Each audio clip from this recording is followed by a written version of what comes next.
Welcome students, আজ last minute suggestion for HS 2026 chemistry. একদম ভালো করে একটা লাস্ট মিনিট সাজেশন আমরা নিয়ে এসেছি। আমি একটা কথা বলতে চাই, তোমরা অলরেডি কিছু সাবজেক্টের এক্সাম দেওয়া হয়ে গেছে, তোমাদের একটা এক্সপিরিয়েন্স হয়েছে। দেখো একটা কথা বলি, মাথা তোমাদের এই মুহূর্তে ঠান্ডা রাখতে হবে। এই করা সাবজেক্টের মধ্যে কোনো একটা সাবজেক্ট, একটা দুটো সাবজেক্ট কঠিন হয়ে যেতেই পারে, কোনো কোনো জায়গায় প্রবলেম হতে পারে, তো সেটা যেন কেমিস্ট্রি সাবজেক্টের ওপর না প্রভাব ফেলে। একদম ভালো পরীক্ষা হবে, লাস্ট এক্সাম এমনি খুব ভালো হয়।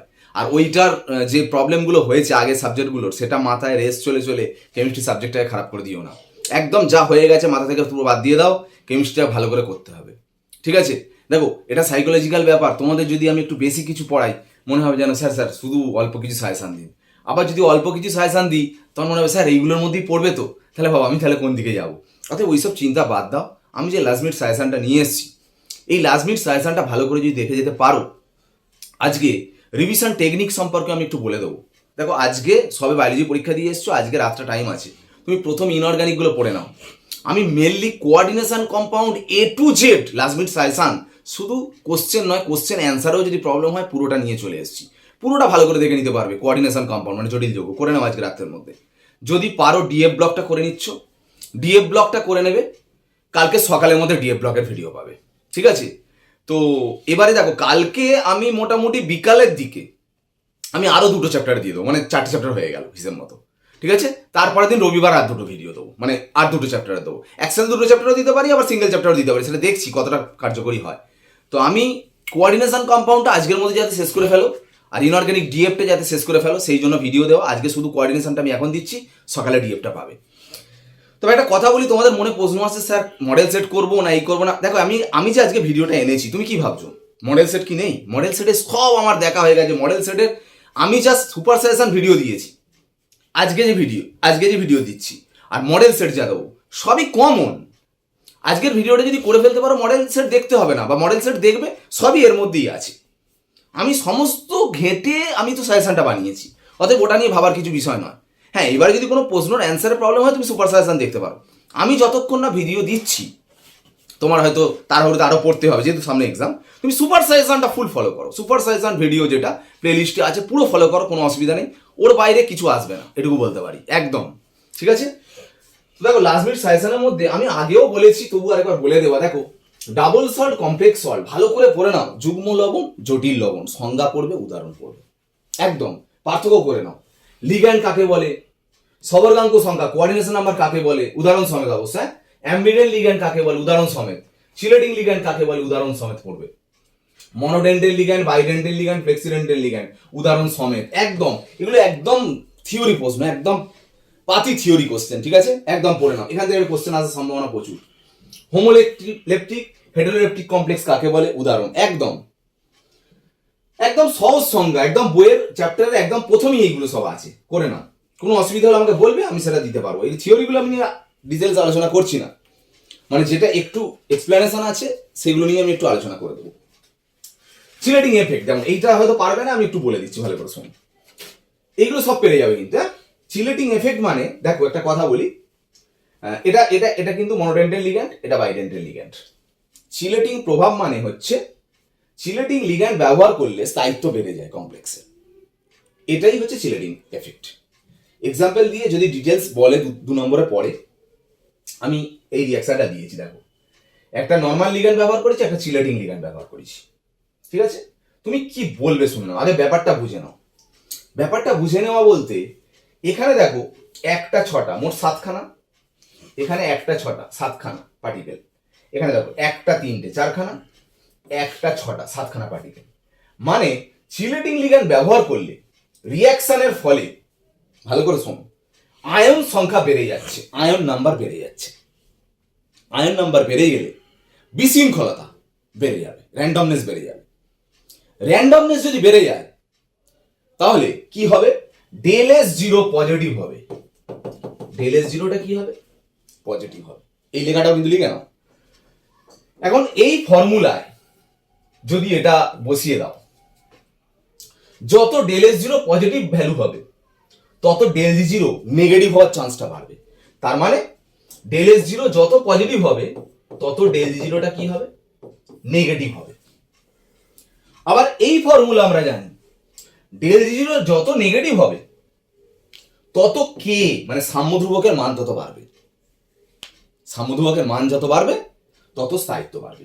তাহলে কি বলবে, চিলেটিং লিগ্যান্ড ব্যবহার করলে অ্যাকচুয়ালি রিঅ্যাকশনের ফলে কণা সংখ্যা বেড়ে যাচ্ছে, তাই এনট্রপিটা বেড়ে যাচ্ছে, মানে হচ্ছে ডেল এস জিরো পজিটিভ হয়। আবার এনট্রপি যত বেড়ে যাবে তত গিবস মুক্ত শক্তি হ্রাস পাবে, মানে হচ্ছে ডেল জিরো তত নেগেটিভ হবে। আর ডেল জিরো যত নেগেটিভ হবে তত সাম্যধ্রুবকের মান বৃদ্ধি পাবে, অর্থাৎ স্থায়িত্ব বৃদ্ধি পাবে। এই স্থায়িত্ব বৃদ্ধি পাওয়াটাই হচ্ছে তোমার হচ্ছে চিলেটিং এফেক্ট। এটা একটু পড়ে নেবে, দেখো কমপ্লেক্সের ফিজিওলজিক্যাল ফাংশনে কি ব্যবহার, মানে শারীরবৃত্তীয় প্রভাব। দেখো জীবের মানে আমি প্রাণীদের ক্ষেত্রে হিমোগ্লোবিনটা পড়ে নেবে। হিমোগ্লোবিনের কোঅর্ডিনেশন কমপ্লেক্স আয়রনের সাথে তৈরি হয় হিমোগ্লোবিনে।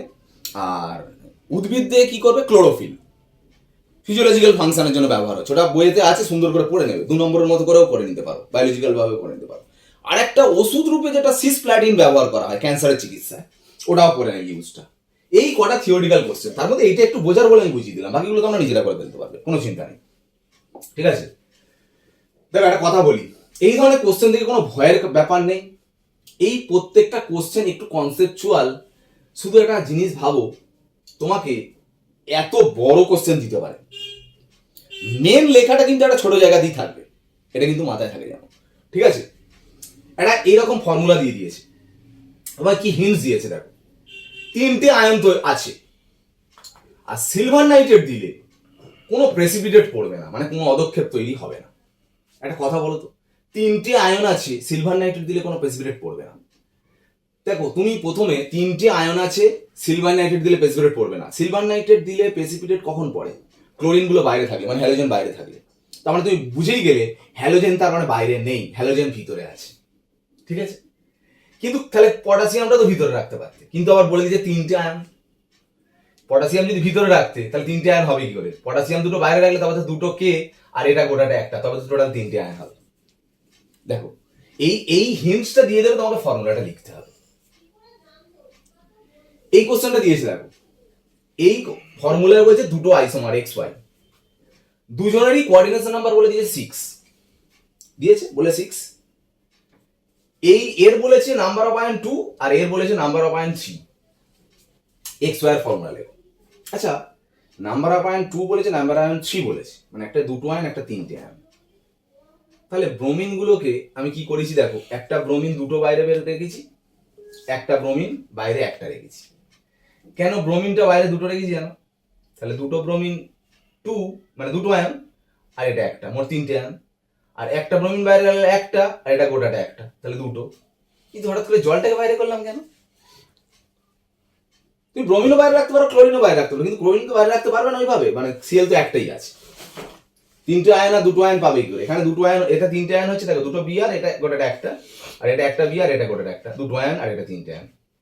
একটা কথা বলি, দুজনেরই কোঅর্ডিনেশন নাম্বার কত বলেছে, 6। তাহলে এর কোঅর্ডিনেশন নাম্বার 6ই হয়েছে, দেখো 5 একে সরি কোঅর্ডিনেশন নাম্বার 6 বলেছে, তাই তো, একটা বি আর কি হয়েছে 3 5, তার মানে 5 হচ্ছে 6 হচ্ছে। আচ্ছা এখানে তার মানে জলটাকেও তার মানে এখানে বাইরে বের করতে হবে, আমরা নিতে হবে শিয়ার 1 2, মানে মোট কোঅর্ডিনেশন নাম্বার 6, মানে ভিতরে মোট 6টা পার্টিকেল থাকবে, মানে 4। এইটা করতে হবে বিআর 2 একটা H2 বাইরে, ঠিক আছে। এটারও কোঅর্ডিনেশন নাম্বার 6, মানে 4 5 6, এটা তো 6ই আছে, তাহলে ঠিক আছে। এই তো এইটা একটা হলো, আর একটা এইটা হবে না, এইটা হবে। দেখো জলটাকে কেন বাইরে রাখতে হচ্ছে বোঝার চেষ্টা করো, মানে এখানেও জল একটা বাইরে, কারণ জল বাইরে না রাখলে 6 হবে গেলে 4 একে 5 একে 6, এটা দেখো 4 একে 5 একে 6। কিন্তু এবারে ব্যাপার হচ্ছে কি, এখানটায় একটা বিয়ার বাইরে, এখানে দুটো বিয়ার বাইরে।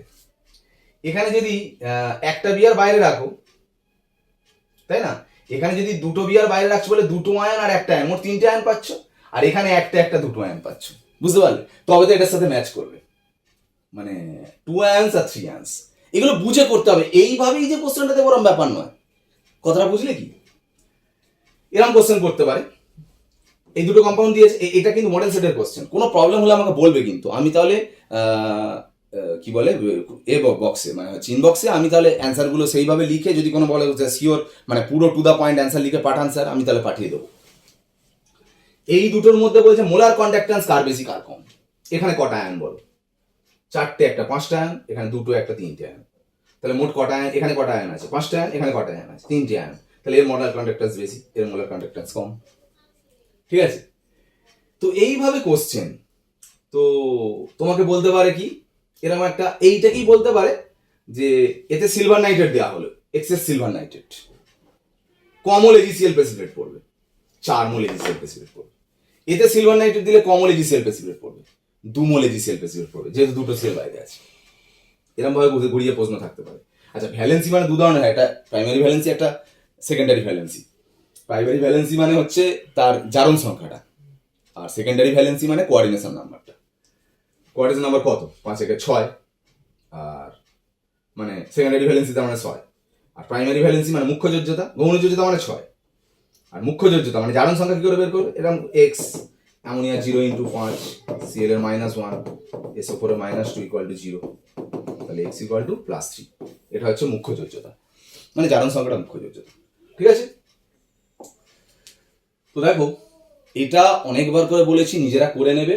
দেখো, যাই কোশ্চেন আসুক এরম ভাবে তুমি এরকম, এটা বলেছে ইনার অরবিটাল কমপ্লেক্স মানে আভ্যন্তরীণ কক্ষগঠিত জটিল যৌগ, এটা বহিঃস্থ কক্ষগঠিত জটিল যৌগ। এরম ভাবে প্রশ্ন করতে পারে। না হলে প্রশ্ন করতে পারে কি, এটা D2sp3 হলো, এটা sp3d2, সংকরণ অবস্থা আলাদা কেন? বা বলতে পারে এটা চৌম্বক ভ্রামক, এটার চৌম্বক ভ্রামক আলাদা কেন? মানে এর চৌম্বক ধর্ম প্যারাম্যাগনেটিক, এর ডায়াম্যাগনেটিক কেন? যাই প্রশ্ন পড়ুক একই ব্যাপার। মানে আমি যদি করি, দেখো কোবাল্ট 27, তো 3d7 4s2, কোবাল্ট 3+, কেন বুঝতে পারছো তো? এটা যদি কোবাল্টের করো x অ্যামোনিয়া 0 × 6 = +3, তাহলে x = +3 হবে, এর +2 হবে। ঠিক আছে? কোবাল্ট 3+ করলে কত হবে? 3d6, 1 2 3 4 5 6। ভালো করে বোঝার চেষ্টা করো। অ্যামোনিয়া স্ট্রং লিগ্যান্ড, এখানে লিখবে স্ট্রং লিগ্যান্ডের প্রভাবে ইলেকট্রন যুগ্মকরণ, electron pairing by strong ligand, মানে অ্যামোনিয়া স্ট্রং লিগ্যান্ডের জন্য ইলেকট্রন পেয়ারিং হয়ে যাবে। ইলেকট্রন পেয়ারিং হলে কি হবে? এই তো, তাহলে কি হয়ে গেল? D2sp3। তাহলে মেন এটা যে অ্যামোনিয়া স্ট্রং লিগ্যান্ডের জন্য ইলেকট্রন পেয়ারিং হচ্ছে, হলে 1 2 3 4 5 6, এই তো ইলেকট্রন পেয়ারিং হলো, দেখো D2sp3 হলো। আর এখানটা কি হবে? দেখো Ni2+ যদি বলো, Ni2+ যদি ইলেকট্রন কনফিগারেশন করা দেখবে 3d8 হচ্ছে, 3d8।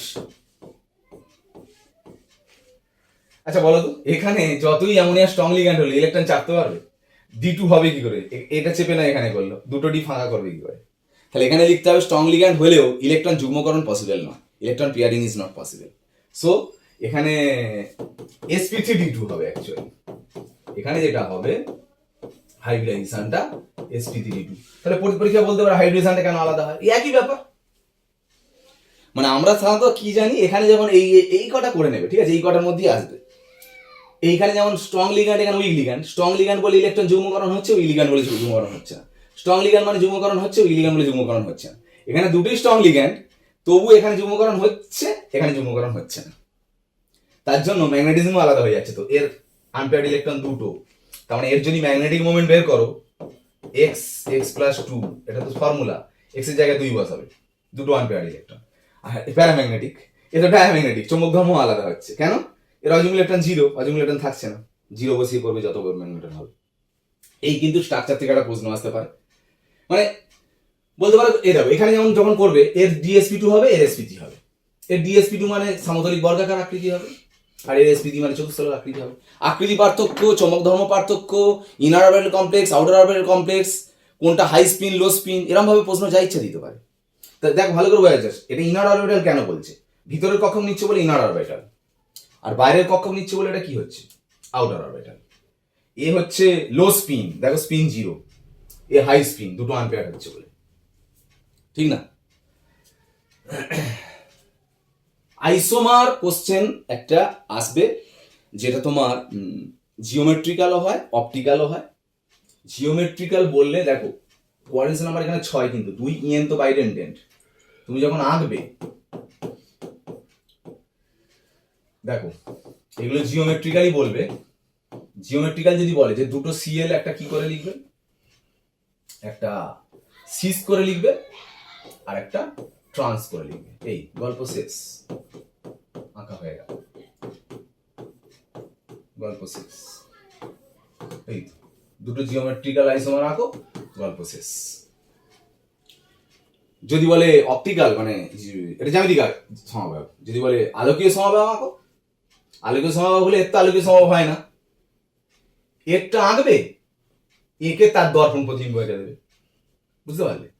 প্রত্যেকটা একইভাবে করবে, এও সেম, দুটো সিএল একটা সিস করে আঁকবে, একটা ট্রান্স করে আঁকবে, এরও তাই। এটা শুধু কোঅর্ডিনেট নাম্বার 4, বুঝতে পারছো ব্যাপারটা? কোঅর্ডিনেট নাম্বার 4 মানে এরকম ভাবে আঁকবে, দুটো সিএল অপোজিট দিকে করে আঁকবে আর দুটো সিএল একই দিক করে আঁকবে, ঠিক আছে? এরকম ভাবে দেখে নাও, যদি কোনো মানে কনসেপশনের প্রবলেম হয় আগের ভিডিওগুলো দেখে নিতে পারো, ক্লাসের ভিডিও দেখতে পারো তুমি, যদি কনসেপশনের ঘাটতি হয় সুপারসাইজেশনের ভিডিও দেখতে পারো, যেটা থেকে তুমি স্যাটিসফাই হবে, ঠিক আছে? জিওমেট্রিক্যাল আইসোমার আঁকতে দেবে মেইনলি, অপটিক্যাল আইসোমার আঁকতে দেবে। এইটা যেমন দেখো, এর বলতে পারে সাধারণত optical isomer, CR coordinate number 6, তো এরকম ভাবে ox ox sorry ox ox, ঠিক আছে? কত 3+, অপটিক্যাল আইসোমার বললে শুধু দর্পণ প্রতিবিম্ব আঁকবে, এইটাকে এঁকে শুধু মিরর ইমেজ এঁকে দেবে, ব্যাস, আর কিছু করতে হবে না। অক্স অক্স অক্স, এই অক্স বলে শুধু লিখে দেবে 3+, এই এঁকে দেবেই অ্যান্সার শেষ, আর কিছু করতে হবে না, ঠিক আছে? আর এটা তো খুব কমন কোশ্চেন, জানো এদের কি ধরনের সমাবেশ দেখায়, আয়নিক আইসোমারিজম, কিভাবে পার্থক্য করবে পরীক্ষায় পড়ে, কি লিখবে? এটাতে সিলভার নাইট্রেট দিলে এজিবিআর এর ইয়েলো প্রেসিপিটেট পড়বে, যেহেতু বিআর বাইরে আছে। এটাতে সিলভার নাইট্রেট দিলে এজিবিআর এর হলুদ আদক্ষে পড়বে না। এটাতে বেরিয়াম ক্লোরাইড দিলে বিএস ওপরে সাদা আদক্ষে পড়বে, এটাতে বেরিয়াম ক্লোরাইড দিলে বিএস ওপরে সাদা আদক্ষে পড়বে না, ঠিক আছে? স্ট্রাকচার ইউপ্যাক নোমেনক্লেচার কোশ্চেন কিন্তু আসবেই একদম, এই কটা ইউপ্যাক নোমেনক্লেচার ভালো করে করে যাবে, আর এই কটা স্ট্রাকচার একদম সুন্দর করে করে যাবে, কোনো অসুবিধা যেন না হয়। দেখো একদম সুন্দর করে লেখা আছে, কোনো চাপ নেই। আমি এইটা একটু বলে দিচ্ছি, দেখো দেখো, ট্রিস মানে 3টে, তাই তো? Ethane diamine EN whole 3, cobalt আছে মানে সিও, ঠিক আছে? আর সালফেট আছে মানে বাইরে SO4। এই সংকেতটা হলো কেন, ভালো করে বোঝার চেষ্টা করো। কোবাল্টের কত? +3, SO4 এর কত? -2। জানো তো বাইরে যেটা থাকে কত আমরা তো জানি না, ধরে নিচ্ছি এক্স, জানবো কি করে? একটা কথা বোঝার চেষ্টা করো, এটা কত? -2 তো SO4, আর এটা কত? +3, ইকুয়াল তো হচ্ছে না, মানে চার্জ তো নিউট্রাল হতে হবে। তাহলে ভাবো এইখানটা যদি 2 দিই, সরি এখানটা যদি 3 দিই, তাহলে SO4 2 - 3 কত হচ্ছে? -6। আর এইখানটা যদি 2 দিই, তাহলে 3 + 2 6 + 6 হচ্ছে, ওই জন্য ফর্মুলাটা এটা আসছে। বুঝে গেল ব্যাপারটা? এটা বুঝে কিন্তু পড়বে, এই কটাই ভালো করে করে নাও। নেক্সট দেখো, এইগুলো মডেল সেটের কোশ্চেন, এগুলো মডেল সেটের কোশ্চেন, মডেল সেটের কোশ্চেনটা আসছি, তার আগে আর একটা জিনিস বলে দিই, ভালো কোশ্চেনটা দেখে নি।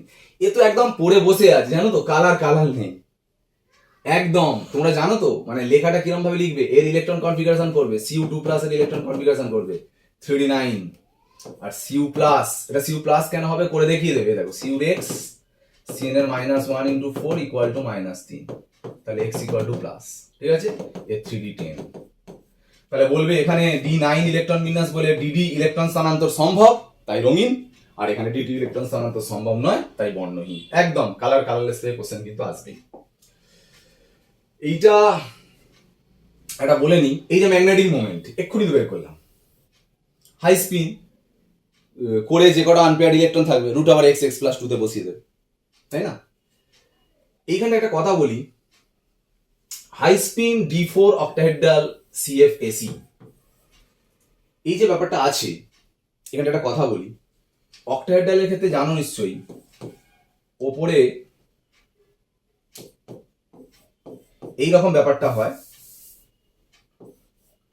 নিচে 3টে ওপরে 2টো, EG T2G, ঠিক আছে? আর অক্টাহেড্রালের ক্ষেত্রে আর টেট্রাহেড্রালের ক্ষেত্রে কি হয়, ওপরে 3টে নিচে 2টো, এটাকে ই বলে, এটাকে টি2 বলে।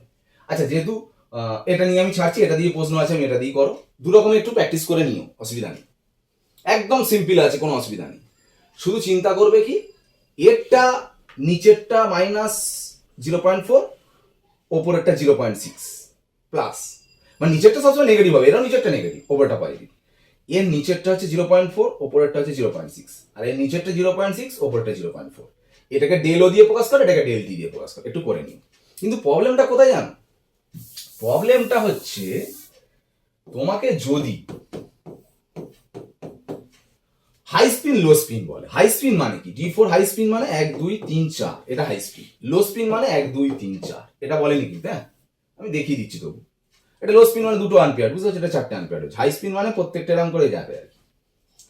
এবার বুঝতেই পারছো নিচের গুলো কত বললাম, 0.4 নেগেটিভ ধরা হয়, 0.4 কটা আছে, 3টে আছে। আর উপরে কত, একটা, 0.6 ডেল্টি। এটা যত হবে সাথে অ্যান্সার। যদি এটা দিয়ে দেয়, এই তো -0.4 ডেল্টি ইন্টু 4, ওপরে তো নেই, বাদ দাও। শুধু ওই এটা অক্টাহেড্রাল বলে বললো, টেট্রাহেড্রাল বললে শুধু বুঝতে পারছো নিচেরটা ই ধরা হবে, ওপরটা টি2, সেটা বাদ দাও। এই ডেল ওগুলোকে ডেল টি করে দেবে, আর চেঞ্জ হয়ে যাবে, এই নিচেরটা 0.6 হয়ে যাবে, ওপরেরটা 0.64 হয়ে যাবে, শুধু চেঞ্জ হয়ে যাবে। ঠিক আছে, হাই স্পিন লো স্পিন ব্যাপারটা বুঝে গেছো। এটা যেটা হবে সেটা ক্যালকুলেশন করে বসাবে, অসুবিধা নেই। সরি, এটা ডেলও বসিয়ে, ডেলও হবে, এটাও ডেলও, ডেলটি বসিয়ে ফেলেছি, বুঝতে পারছো। অক্টাহেড্রালের ক্ষেত্রে ডেলও, আর টেট্রাহেড্রালের ক্ষেত্রে ডেলটি। দেখো নিচের গুলো বললাম কত, 0.4, আর ওপরের গুলো 0.6। 0.6 এ একটা আছে বলে 1, নিচেরটা 3টে আছে বলে 3। ঠিক আছে, এর নিচেতেই 4টে আছে বলে 4টে। ঠিক আছে, একটু দেখে নিও। আর কি, এখানে একটা কথা বলি, এই কোশ্চেনটা ইএন থেকে কিভাবে অক্সিডাইজিং রিডিউসিং প্রপার্টি ব্যাখ্যা করবে, একটা কথা বলি, এই উত্তরটা লিখে নাও। যদি কারোর ইএন ভ্যালু তার নিকটতম নিষ্ক্রিয় গ্যাসের থেকে বেশি হয়, লিখছো, মানে তার নিয়ারেস্ট যে নোবেল গ্যাস তার থেকে যদি এন ভ্যালু কার বেশি হয়, সে সুস্থিতি পাওয়ার জন্য সে ইলেকট্রন ছাড়তে চাইবে। ইলেকট্রন ছাড়া মানে নিজের জারণ, মানে বিজারণ ধর্ম প্রদর্শন করবে, মানে রিডিউসিং প্রপার্টি দেখাবে। ব্যাস, অক্সিডাইজিং প্রপার্টি তার উল্টো লিখবে, এই কথাটা লিখে দিলেই হবে, চাপ নেই।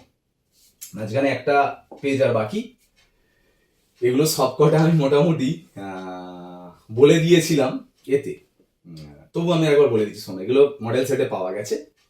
দেখো, হাইড্রেটেড মানে জল আছে, অ্যানহাইড্রেট মানে জল নেই। এতে কালার হয়, এতে কালার হয় না।